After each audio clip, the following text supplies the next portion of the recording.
मिस्र के सबसे प्रसिद्ध फिरौन सिकंदर ताऊ की मौत के कारण को लेकर वैज्ञानिकों ने नया खुलासा किया है। फिरौन की मम्मी आज भी मिस्र के संग्रहालय में सुरक्षित रखी हुई है।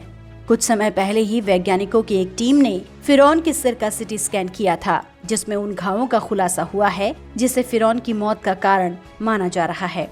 फिरौन मिस्र का सबसे ताकतवर बादशाह था, जिसने 16वीं शताब्दी ईसा पूर्व में शासन किया था।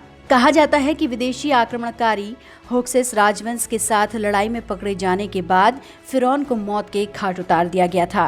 तब से फिरौन को मम्मी बनाकर थेब्स में नेक्रोपोलिस के भीतर दफना दिया गया था। इस मम्मी की खोज 1881 में की गई थी। तब ये पता नहीं चल सका था कि उनके शरीर पर कई जानलेवा चोटों के निशान थे। अब जब उनके सिर का सिटी स्कैन किया गया है तो वैज्ञानिकों को कई गंभीर घावों के निशान दिखाई दिए हैं। ऐसे में फिरौन की मौत एक बार फिर विवादों में घिर गई है। वैज्ञानिकों का दावा है कि फिरौन के सिर पर लगी चोटों को जानबूझकर छुपाया गया था। ये भी पता लगा है कि मरने के समय फिरौन के हाथ को उनकी पीठ के पीछे बांध दिया गया था। 3500 साल हो गए, लेकिन फिरौन की लाश का आज तक अंतिम संस्कार नहीं किया गया। फिरौन का शरीर अभी भी एक मिस्र के संग्रहालय में है। आज भी इस लाश को देखकर ऐसा लगता है जैसे कोई आदमी लंबे बिस्तर पर पड़ा हो। फिरौन एक अत्याचारी था जिसने घोषणा की कि वो सबसे बड़ा भगवान है। इस रिसर्च टीम के प्रमुख काहिरा यूनिवर्सिटी के सालारोमोलॉजिस्ट सहर सलीम ने कहा है कि इससे पता चलता है कि फिरौन वास्तव में मिस्र को आजाद कराने के लिए अपने सैनिकों के साथ अग्रिम पंक्ति में था।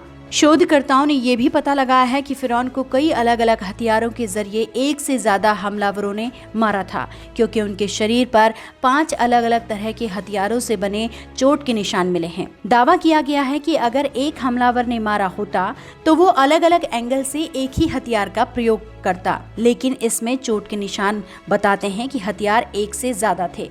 1898 में जब मिस्र में लाल सागर के किनारे एक अति प्राचीन मानव शरीर मिला, जो आश्चर्यजनक रूप से हजारों साल गुजर जाने के बाद भी सुरक्षित था। सभी को इस मृत शरीर का रहस्य जानने की उत्सुकता होती थी, इसलिए इस शरीर को 1981 में चिकित्सकीय खोज के लिए फ्रांस मंगवाया गया और इस शरीर पर डॉक्टर मॉरिस ने परीक्षण किया। परीक्षणों से डॉक्टर मॉरिस ने निष्कर्ष निकाला कि जिस व्यक्ति की ये मृतदेह है उसकी मौत समुद्र में डूबने के कारण हुई थी, क्योंकि डॉक्टर मॉरिस को इस मृत शरीर में समुद्री नमक का कुछ भाग मिला था। साथ ही ये भी पता चला कि इस व्यक्ति को डूबने के कुछ ही समय बाद पानी से बाहर निकाल लिया गया था। लेकिन ये बात डॉक्टर मॉरिस के समक्ष अब भी एक पहेली थी कि आखिर ये शरीर अपनी मौत के हजारों साल बाद भी सड़ गल कर नष्ट क्यों नहीं हुआ।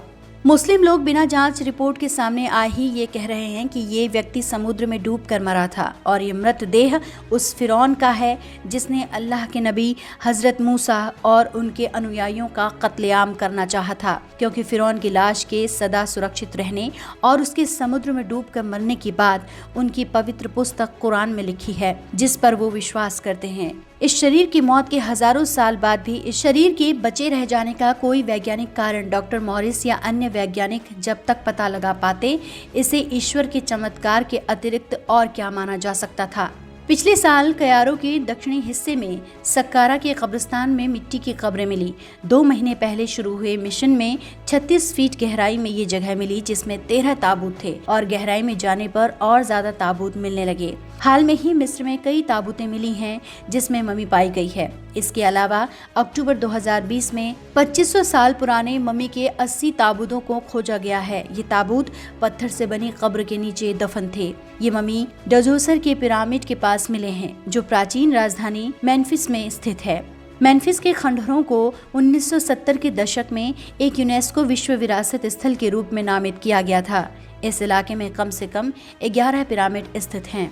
बहरहाल रिसर्च कर रहे तमाम वैज्ञानिकों ने अपने अपने तर्क और तथ्य पेश किए हैं।